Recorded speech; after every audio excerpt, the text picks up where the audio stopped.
Owekitiibwa Mpuuga bwe weetegereza ba leader of opposition abavuddeko emabegako ng'oggyeko Winnie-Kiza naye ab'emabegako baatambuliranga mu nkwawa za Museveni ate maama abagulira emmotoka ate maama abawa obukumi naye obadde wanjawulo wagaana okutambulira mu nkwawa za Museveni ne paalamenti wagigaana okutambulira mu nkwawa za Museveni wadde nga batera okwogera ebigambo nti eno opposition ekyasinze okuwa Museveni emirembe naye gye buvuddeko nabagamba nti abwe tuba tuwa Museveni emirembe kati then emirembe gimumazeeko emirembe kubanga emirembe gye bagamba gye mumuwadde gye gimutuusizza kutuma nabbanja abagambe Kibalama gyali.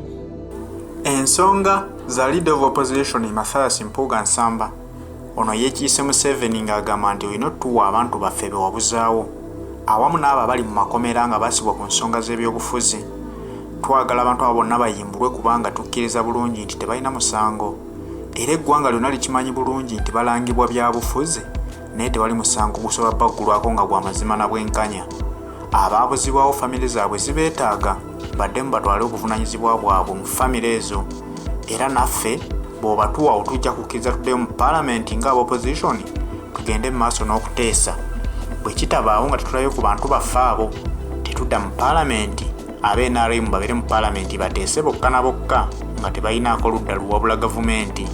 Kino Mathias Mpuuga no yayongedde okukikakasa olunaku olw'eggulo oluvannyuma lwa pressure yabadde eteereddwawo nga bagamba nti togeza n'osisinkana omubaka wa Museveni n'omugwana abakusindikidde nti muteese ku ddembe ly'Abannayuganda abaasibwa. Tebagenda kukkiriza kuteesa nammwe babaddiza abantu abo ne banaaba bateesezza nammwe bagenda kubalimbalimba naye temugenda kuddizibwa bantu bammwe abaabuzibwawo. Ne banaaba bagambye nti abasibe babatadde temugenda kuddizibwa Bannayuganda abattibwa era nga General Kaguta Museveni yabatta.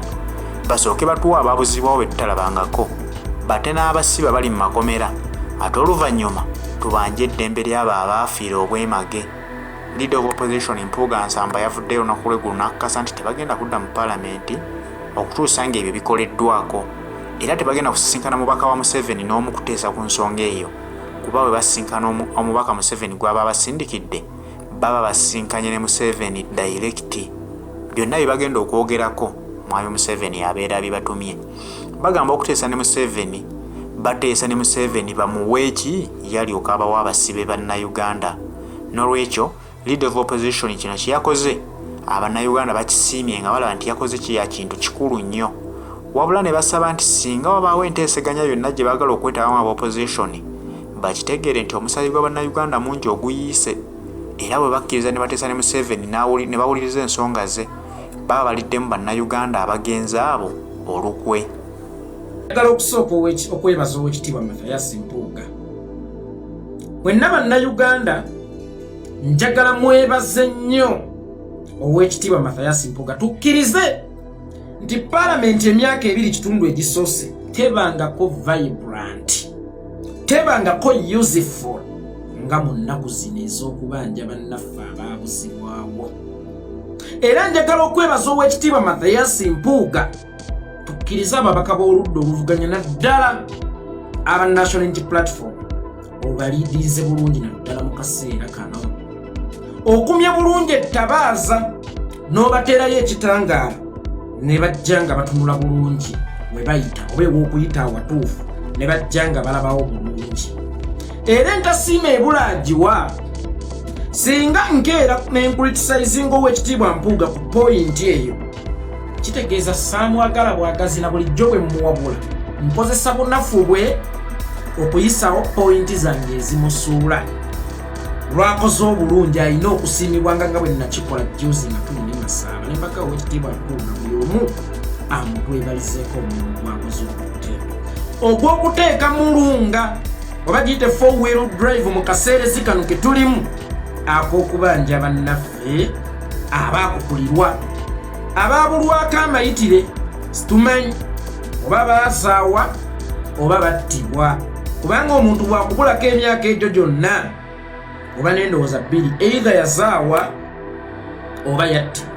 Kakati Oweekitiibwa Mpuuga atadde gavumenti y'omumpembe Yoweri Kaguta Museveni ku bunkenke okulaba nga tuddizibwa abasibe baffe. era atuukiridde families z'abantu ab'enjawulo abo abaabuzibwawo okulaba nga tuzuula ekituufu battibwa oba gye bali balamu. Ssebo Oweekitiibwa Mathias Mpuuga, njagala okusooka okwebaza nti omulwadde gwe wakubye empiso atandise okutuuya n'ekitegeeza nti eddagala lyo likola. Singa omulwadde bamukuleetera ng'ali mu kkoma n'omukuba parasetamu n'olaba ng'atandise okudda engulu, kitegeeza parasetamu ly'eddagala ly'alina okutambulirako okumuddiza ddala engulu, tomuzza kumululuuza. Omusajja Museveni anyigiddwa obulimaawa atuse ku mbeera ekkiriza abannuupu bannyiza obulimaawa, bannyiza ebituliro. Kaakati Museveni singa ateekawo embeera esindika delegation ye muteese, kitegeeza omukutte. Sigala kweyo formula ereetedde Museveni ow'amampaati okugonda. Mwaka gwa 1995 nga General Tito Okello Lutwa ne Baziyo bamaze okuwamba mukama waabwe Dr. Paul Milton Obote, bataddewo gavumenti eyaabwe. Arap Moi yabayita mu ggwanga erya Kenya oba East African Union, yatuuza olukuŋŋaana mu ggwanga erya Kenya eyali ekulemberwa General Arap Moi, teyali General, yali ekulemberwa Arap Moi by then, bagende bateese ku ngeri butya gye bamazeewo olutalo mu Uganda. Era bonna baagenda ne mwami Yoweri Kaguta Museveni. Mwalimu Julius Nyerere yalimu, n'abakulembeze abalala okuvanga mu ggwanga erya Zambia, Kenneth Kaunda yalimu, Arap Moi yaliwo, Bazirio ne Lutwa baaliwo, ne Yoweri Kaguta Museveni ne banne baaliwo. Ne bakkaanya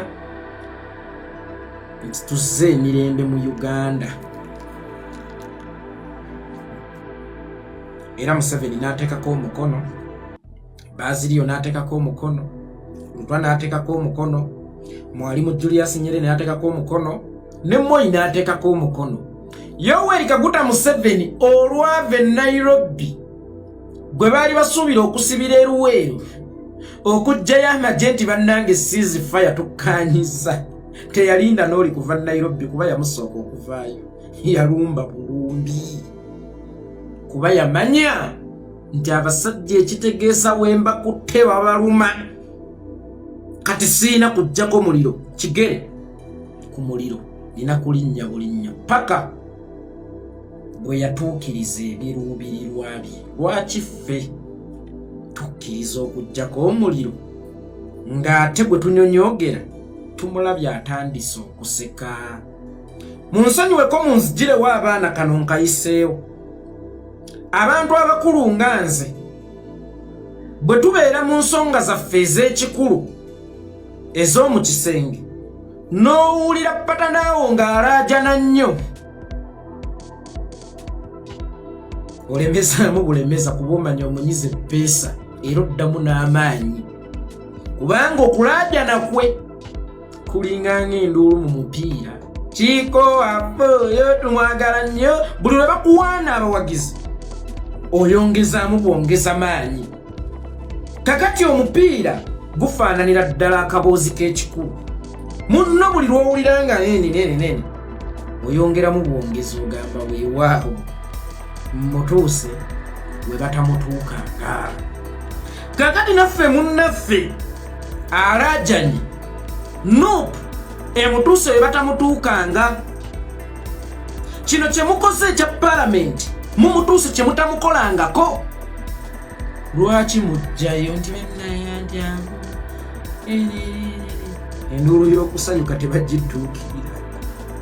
Kakati omusajja gwe tulumba akubye enduulu alaajanye, ate lwaki tuzzaako amasaati tuve ku kitanda? Oweekitiibwa Mathias Mpuuga ebbanga lino lyonna mwagaana okuteesa n'omumpembe Yoweri Kaguta Museveni, mwagaana okutuula ku mmeeza y'emu n'omumpembe Yoweri Kaguta Museveni.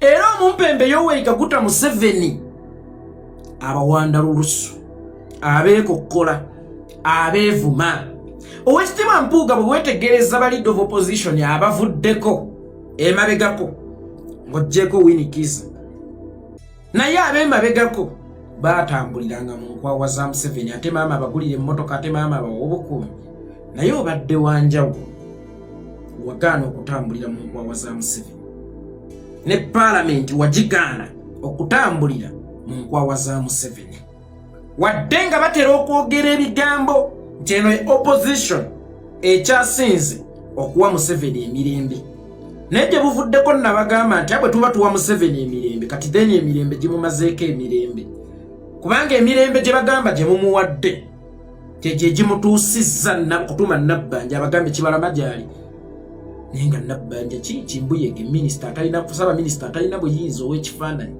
ayina ne kyamanyi oyo wanti emirembe gye bagamba gye mumuwadde y'ensonga lwaki ayagala kusindika minisita wo wa security abatuuze ku mmeeza abannyonnyole in that mbeebaza mwebale butatutunda naye ate Museveni si musiru Owekitiibwa Mpuuga toyinza kuba musiru era omuntu wenna oyita Museveni omusiru bw'ate oli Ssaabasiru kubanga omuyita omusiru gwe gwakulemberedde emyaka gwafugidde emyaka 37 si lwakuba omwagala gwe tukuyite ki Museveni musajja mugezi lwakuba amagezi gakozesa mu busiru kakati Museveni oluvannyuma lw'okukizuula nti mugaanye okuteesa naye mugaanye okutuula ku mmeeza naye akuteze minisita wa security